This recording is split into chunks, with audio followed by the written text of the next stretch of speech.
And we have to repeat it because of the filming. Yeah. Or I could talk loud. Can you guys hear me? Yeah. So my question, I guess, is for you two gentlemen that manufacture the sauna heaters. My husband and I are actually taking our business model as an infrared sauna sweat boutique, and we are franchising in November. But since we have been able to experience the real Finnish experience, we are changing our business model, and we're the trendsetters out in LA, to provide our guests. We see 50 to 60 guests in each location each day with a natural approach to the infrared heat. So what my question is, because I'm a little confused, coming out of the infrared industry and more into a traditional approach, is there more infrared found in a ceramic or carbon heater versus going through the rock and the natural elements? Because our guests are going to be super confused if the manufacturers of the heaters that have been standing in a Finnish traditional sauna are now switching the narrative to a infrared. And I know there's a lot of money to be made in it because I sell infrared saunas. So I see the positive from that. But is the infrared stronger in the carbon and electric heaters versus going through the rock and natural elements? Maybe if I will entertain first, I'm by no means expert on the infrared, but I think what I've learned on the infrared, and it's not yes or no. I think it's yes and more or less. And if you are a sportsman, you want to in a way re-energize and relax your muscles. Both are working, but when you need to go deep on the tissue, almost to the bone, then the infrared does the job. And I think combining some of the benefits is maybe also worth thinking. And I think there are some solutions of doing both. And I think then you get the full treatment when you do both. But I think, as said over here, our experience both on the physical health and on the mental health is based on the traditional Finnish or Scandinavian sauna where you have the traditional heater and the benches and where you stay a bit more than 15 minutes. So hence my knowledge is limited to this. Pekka is maybe the expert, so let's get the big The right answer. Definitely the right answer. No, I fully agree with Tapsa. Normally I don't agree at all. But I think it's not a black or white thing. It's not a one-way street because it depends on what you want, what you expect. And I think that because we will want to pursue with both alternatives or in combination because it depends on what you need and what you expect out from it. And I'm also confessing in that way saying that we don't know exactly yet today. I hope that the sauna lab will give us a lot of information, the whole industry, that we really understand what is happening in a different way, traditional sauna versus IR. But we are listening to both channels, and we are trying to address the both channels today. And we see now, especially from sports people on elite level, they really just want to go with the IR for specific purposes. But at the same time, it can be a pleasure thing to have a traditional sauna. So maybe you should sell combi saunas. We don't want to be lukewarm on that, though. We want to stay. I don't know. You guys are finished. Most of you here. Are you finished? The silence means yes. Are you saying that, because we're brand new, my husband and I just started using these traditional saunas. So are you saying that for you that have been doing the traditional way for a lot of time, you're not getting the sports recovery, or you're not feeling your muscles recover as fast So from injury? I'm not a physicist here, and I would like if somebody is a physicist to put up your hand, or at least any physics university degrees. Do we have anybody like this? Because I ask because in schools in the UK they talk about radiation and energy, and we know that energy cannot be created or destroyed. And we also know that when things, when energy decays, eventually it will go to heat radiation, and that often it forms. That radiation is often found as far infrared. If we look at the universe as a whole, everything kind of, all the noise, all the explosions, all the people talking, everything eventually decays down into heat, and then one day there'll be the heat death of the universe. So when things get hot, they release infrared. And because energy can't be created or destroyed, so when we heat up a sauna heater, let's say we take a Harvia 9 kilowatt stone-filled heater, we are putting 9 kilowatts of energy into that sauna, right? So there's 9 kilowatts of energy which is heating up that space. And when we heat up that space, all of the cladding on the ceiling, all the benches, all the wall cladding, maybe if it's on for a while, the floor, the heater itself, those stones, they are all getting hot and they're re-radiating. And that energy is black body infrared radiation. And how much? 9 kilowatts of it, because we can't create more or less. Now, correct me if I'm wrong, but most infrared panel heaters operate somewhere between 1 and 3 kilowatts, and they are re-radiating that to you. So, infrared, we know that infrared has health benefits. That's a given. There is health benefits to infrared. We know that traditional sauna has health benefits as well. But you're getting so much more of the infrared, the black body radiation, in a traditional sauna. So that there is going to be situations where you're going to have to go with infrared. That might be somewhere that doesn't have adequate power supply, can't be properly insulated or vapor sealed to protect the property. So let's say you rent your apartment and you can't build a proper sauna there. Or in the event where the user is particularly sensitive to heat or humidity. So if it's going to be 80 degrees and 10% humidity, not everybody finds that comfortable. And I think that's where Tulohelo is coming from about, not everybody likes it in a particular way and what have you. But what I would say is we in the industry are battling against a side of the marketplace where they are saying infrared is a cure-all. It cures cancer. It will bring your dog back to life. It will make your hair grow again. And they're doing this just because, as you pointed out, you're in this industry, there's a lot of money to be made. And they're doing it as a cut-and-run job. And I think the thing that we're going to see in the next 10 years is people with money are not stupid. And anybody here who thinks that they make money by fooling rich people is the biggest fool of them all, right? The research will come out, and hopefully we will see over time that if we use traditional sauna, the health benefits are the health benefits of infrared, plus all these other health benefits, such as the reduction in dementia and Alzheimer's risk, cardiovascular health benefits, and the reduction in all-cause mortality, which is everything that kills people when they get old. And that is what this experience is. That's why that health, this is what you should be telling to the members at your club, that you're like, yeah, you can use infrared, that's fine if you don't like the Finnish sauna, but if you want that plus, if you want the upgraded version, you want to try traditional sauna. I don't see any reason why you couldn't be a physicist.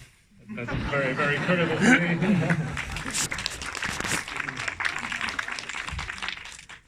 The health is, of course, it's of utmost importance, and obviously the North American Sauna Society supports all aspects of the health-being and feeling good.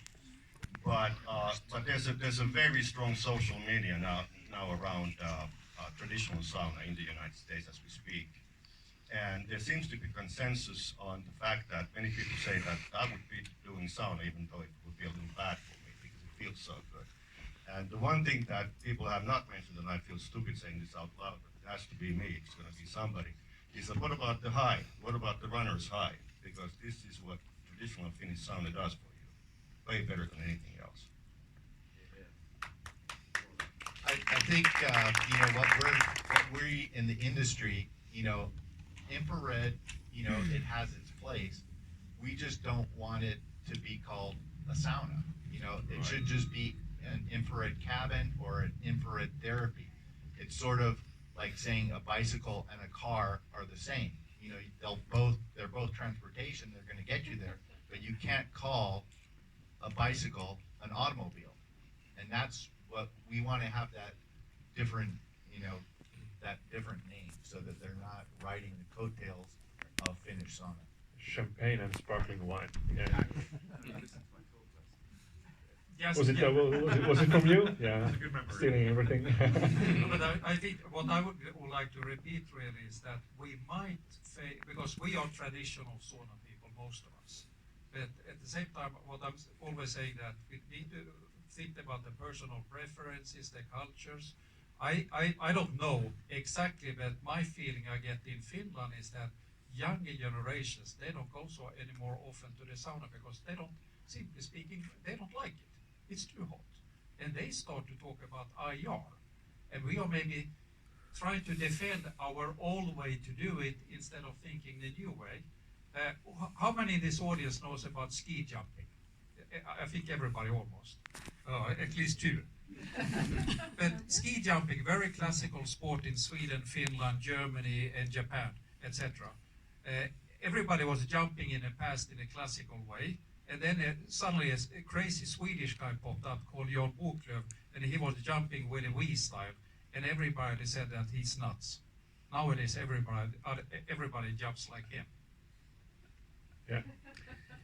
So, I- sir, sorry? I Oh, just want to sorry. say as well, because I think it's interesting, and maybe there's a place for both, because you say, as in social media in the US, you see a lot of the Finnish sauna experience, which I think is great, and I don't think for the Nordic market we don't have to be worried that the traditional sauna is going to go anywhere. However, right now in Europe and in a lot of the trends we see, IR is very trendy. That's fine. Yeah. Call it IR. Yeah, Don't call no, it no, no. IR I sauna. think that's a really important point. And then from a spa perspective, there is definitely room for both. And a lot of the time, we actually do both. So just wanted to say that. Yeah. You can still have bicycles. It's not a problem. So the thing I just want to add to that is you mentioned about young people not enjoying the experience. This exactly what I've been trying to say about the UK market. It is not an unusual thing for us to sell a sauna installation to the husband, and the wife tells us, I hate saunas, I've never enjoyed them, I'll never get in it, it's not for me, it's for him, I'll never use it. And when we properly ventilate it, we use a heater with a lot of stones, we teach them that it doesn't have to be 100 degrees, you can have it at 60 and use a lot of water, or you can have it at 80 and use a bit of water, that it's customizable and that it's got that fresh air, and you use a cold plunge afterwards and you relax.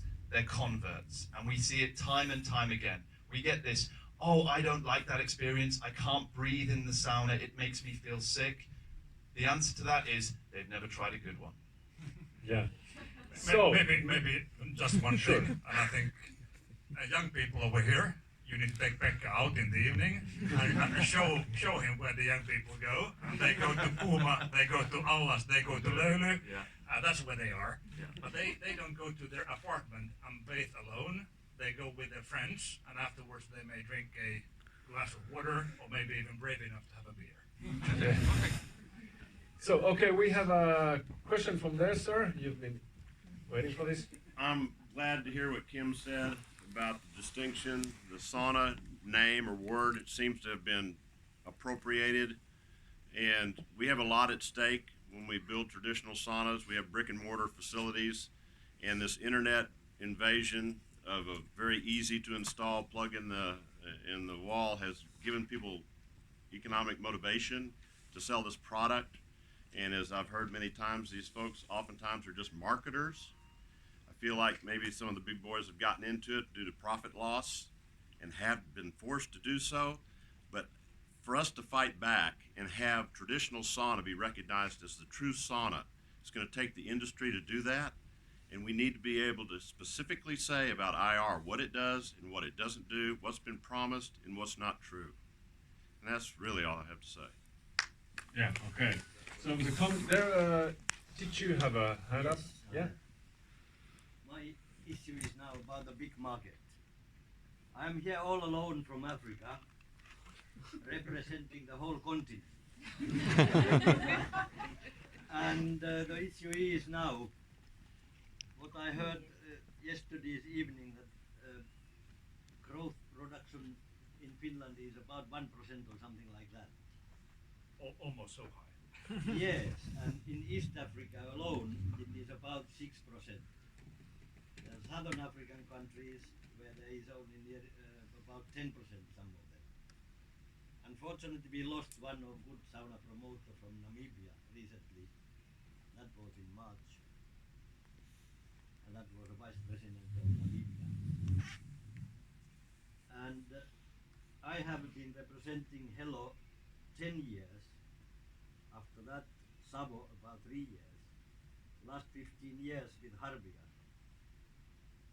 None of you have ever stepped on our soil in East Africa or Southern Africa to come and visit us, at least, what we have been building. I really would like to this kind of conference. That's an invitation, I think. I would really like to we come invite. together. I would really like to invite you people to come there. I will show you around, but you come with your own cost. Cancelled. That's a deal.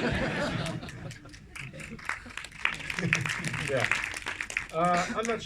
Let's go there. I'm not sure if this is correct. Which one of you? Okay, let's go there from you, and then Sir with the hat. So I think so much of the discussion this evening, for me, seems to be revolving around what is fundamentally the definition of sauna. And the reason I bring this up is because it seems to be such, a core fundamental export of the Finnish nation that if the definitions evolve, and there's nothing wrong with introducing new things to that definition, but if you are happy to proceed with something that maybe isn't Finnish in its origins, I worry, does that risk cultural appropriation of what is potentially your nation's greatest export to the world? So it's a two-part question.